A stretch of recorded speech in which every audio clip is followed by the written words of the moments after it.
Hey there, success seeker. Welcome to Dementia Caregiving for Families. Do you feel overwhelmed with the daily struggle of dementia caregiving? Looking for an easier path? You're in the right place. On this podcast, we teach you the skills to simplify caregiving. We unravel the mystery of dementia and guide you through the often difficult behaviors. I'm Lizette, your host and fellow family caregiver. As an occupational therapist, I bring my professional and personal experience to this community. Here we speak the truth, but without the verbal vomit. I know you will find value in today's program, so buckle up while this flight takes off.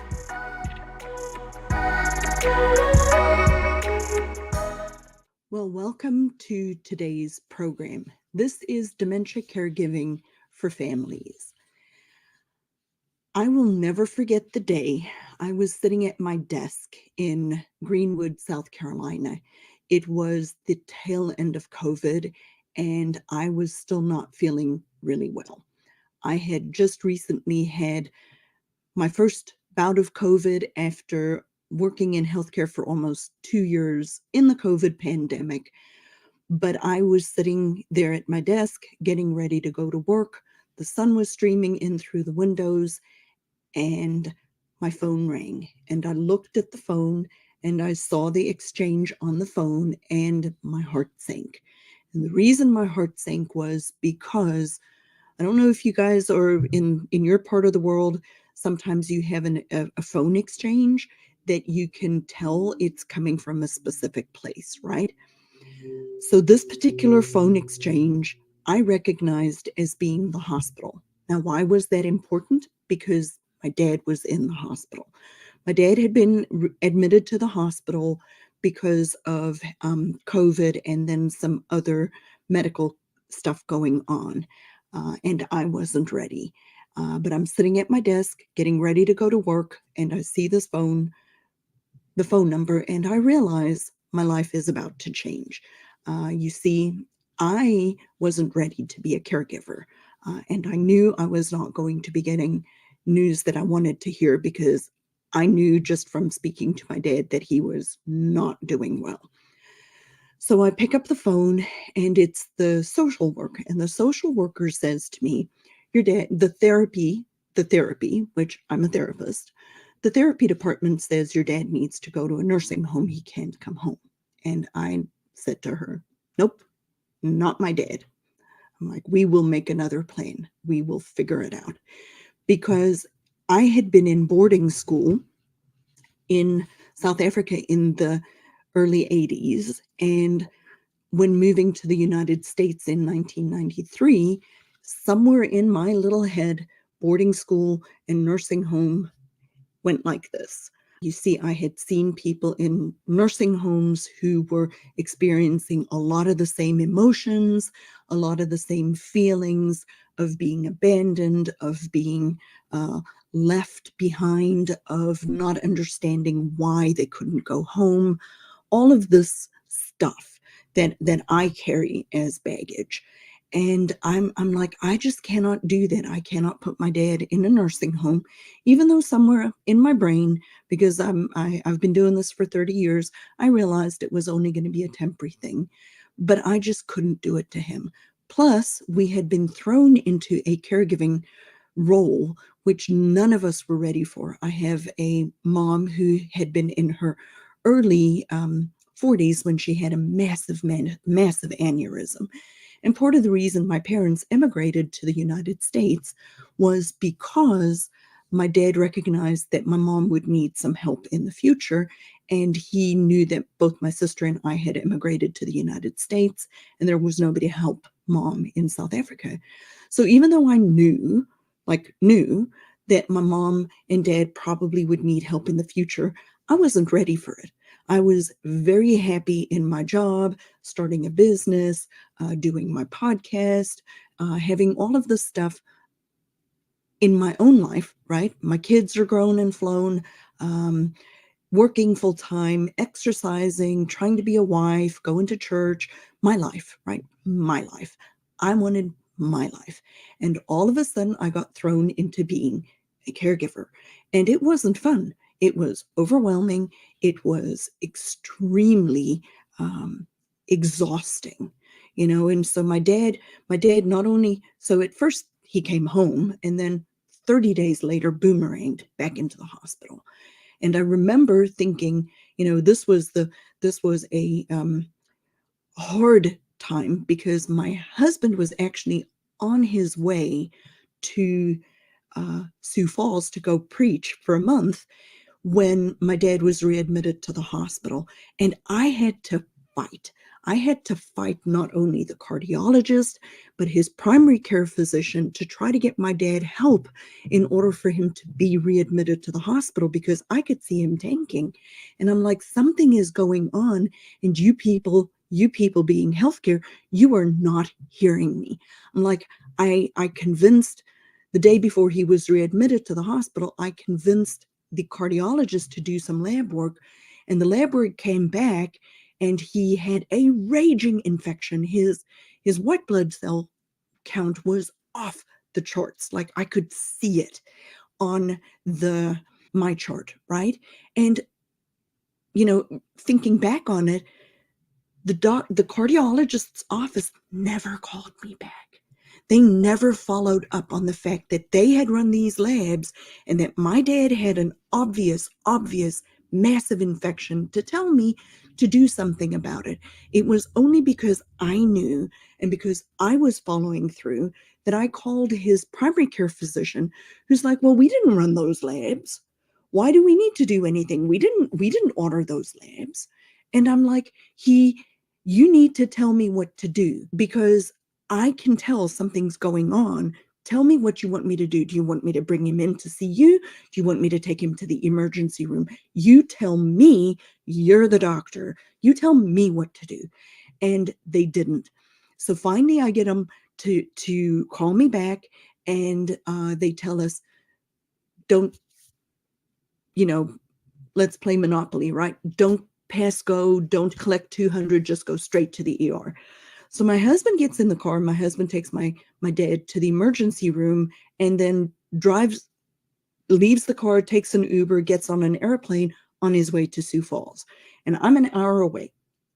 So I finish work because my dad's in the hospital. I can't do anything anyway. And then I get in the car and I hightail it up to go take care of mom because now I have to go stay with my mom because my dad's in the hospital. I don't know what's going on. So he ends up back in the hospital. Well, the second go around, he was so much sicker than he'd been the first time that I knew that we had a massive crisis on our hands. And I realized that we could not, we had been taking care of them in their home, and now they weren't going to be able to be home alone. So what ended up happening is my husband and I put our lives on hold, and we moved my parents in with us for 2 months, got them back on their feet, and then moved them back home. But what happened in that period, and this is the challenge that I was facing, was I was resentful. I'm like, this is my life. I'm 52 years old. I should not be a primary caregiver. I was so stressed and overwhelmed. I was dealing with the day-to-day challenges of being a caregiver, trying to work, trying to juggle, going to work, trying to make sure we all got food on the table, taking care of my mom, taking care of my dad, helping my dad take a shower, doing the laundry every single day because we were dealing with some issues that we hadn't had before, like changing the sheets every single day, dealing with the home health nursing and the home health physical therapy, which was the company I worked for, the hospital that I worked for, and I'm extremely grateful. They did a super, super job. But I didn't realize how hard it is when you're on the other side. And it was devastating. But what was the biggest, most eye-opening experience for me was that it literally changed overnight. Not only from going bad to feeling overwhelmed and being in that constant state of putting out fires and crisis to crisis to, I don't want to live like this. I don't want to live like this anymore. I have to figure this out. There has to be a better way. And making a decision, just making a active decision to become a caregiver, resulted in overnight my life not being overwhelming anymore. And that was eye-opening to me, because too many of us believe, and I used to be the same way, too many of us believe that we have no choice in being a caregiver. And we do have a choice. And caregiving is an active choice. There are only two types of caregivers out there. And when I mean there are two types of caregivers, I'm not talking about the different stages that a person goes through when they're a caregiver, and we will do a different episode on that on another day. But what I mean by there are only two types of caregivers, there are two types of caregivers: the successful caregiver and the person who is drowning, the person who is overwhelmed, the person who cannot cope any further, the person who is losing their own life and their health in the process. And then the flip side of that is there are people who are successful caregivers. There are people who come through a caregiving journey mostly unscathed, mostly intact. Is it always going to have challenges? Sure. But there are only two sides of this coin. There are only two ways you can be. And what I realized was that the power lay with me. The power lay with me and not my parents. The power to be a proactive caregiver was mine. The decision to not be overwhelmed and freaked out and stressed and drowning lay with me. And that made such a difference, because almost immediately, overnight, I went from overwhelmed to I got this. I went from overwhelmed and drowning to how do I fix this problem? What are the active steps that I need to take? And it was so empowering to put myself in that position. And then I started to think about all of the people over the 30 years I've been doing this that I have worked with that were successful caregivers. And every single one of them had these two characteristics in common. The first characteristic that they had in common was they actively chose to be a caregiver. When they were faced with the situation, they made a conscious decision to assume the role of a caregiver. Every single one of them. And the second thing that every single one of the caregivers that were successful had in common was they stopped and they made a plan. They knew where they were going. They knew what their best outcome was for their process. They didn't just do the next thing or the next thing or the next thing at whatever was being thrown on them. They stopped and said, okay, I am the caregiver. These are all of the different components: my preferences, my parents' preferences, our financial constraints, the location we live, the steps, the house, everything. They looked at it and they made a decision and they made a plan.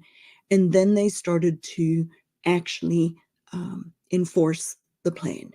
Did the plan maybe change sometimes because of things that have occurred that they had no control over? Probably. Did mine change 10 times before I got to where I am now? Absolutely. But I was in control. I made the decision. My husband and I sat down and we had a discussion. We talked about what we are and what we are not willing to do in this process. And then according to that, we made the decisions that were best for us, considering what was best for my parents. And that put me in a position of power. That put me in a position of control.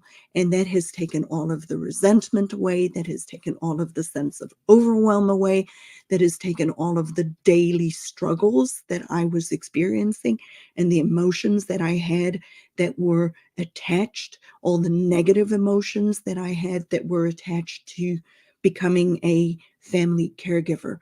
So I have an ask for you today. I want to ask you, where are you in this journey? Which one of these two caregivers are you? Are you still the reactive caregiver, that I'm living in the land of overwhelm? I don't know what to do next. I feel like my whole life is falling apart. I'm in the midst of the crisis. I need help, but I don't know where to find help because healthcare is not helping. Or am I the more empowered caregiver? I have made an active choice to be a caregiver. I might not have the entire plan figured out yet, but I feel like I'm in control. Which one of these two caregivers are you?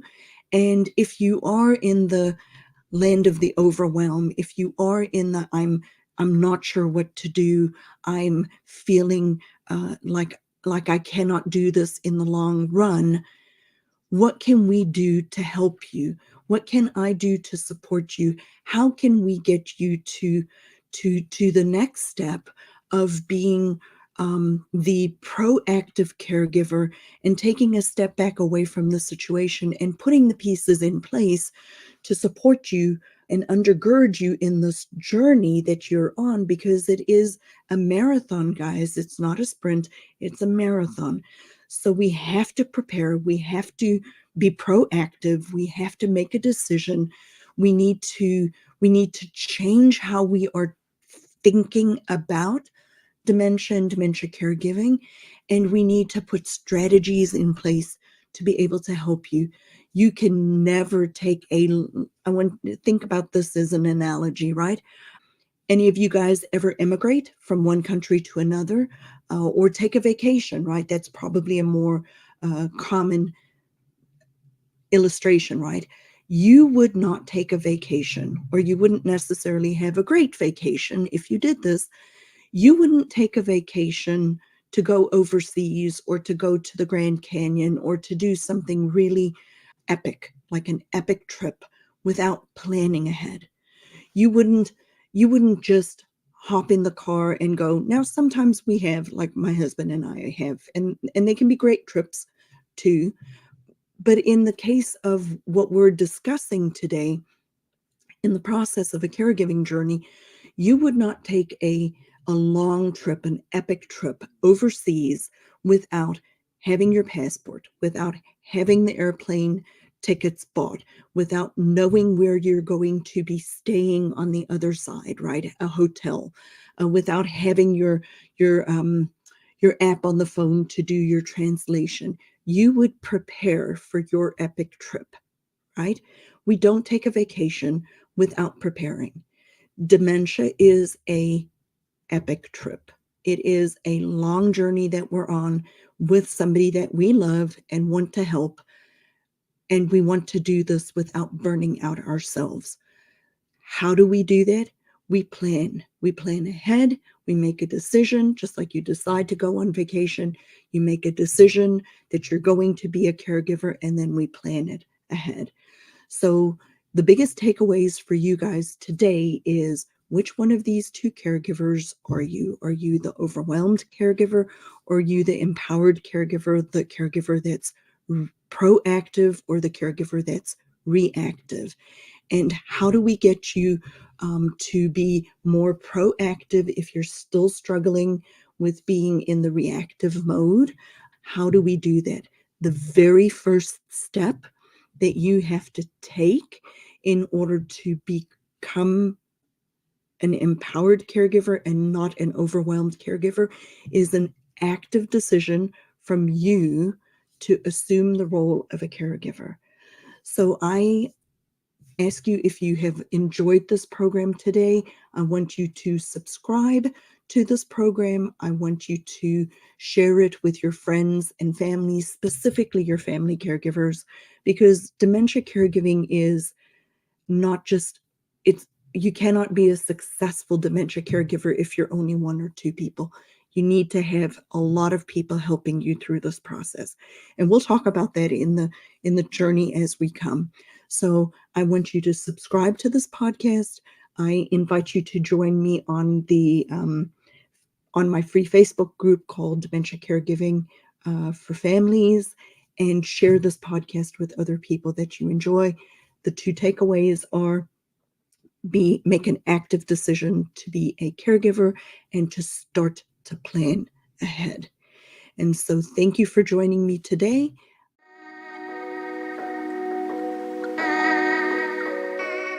Thanks for joining me today, Success Seeker. I pour my heart and soul into this program to serve you. You can serve me by leaving a review on Apple Podcasts. And join our free Facebook group, Dementia Caregiving for Families. It's a positive and proactive space to navigate dementia caregiving together. Get practical tools and find support, but without the verbal vomit. Be a part of our community where we seek to find peace of mind and ease despite the dementia diagnosis. So join today, and see you next time as our flight takes off.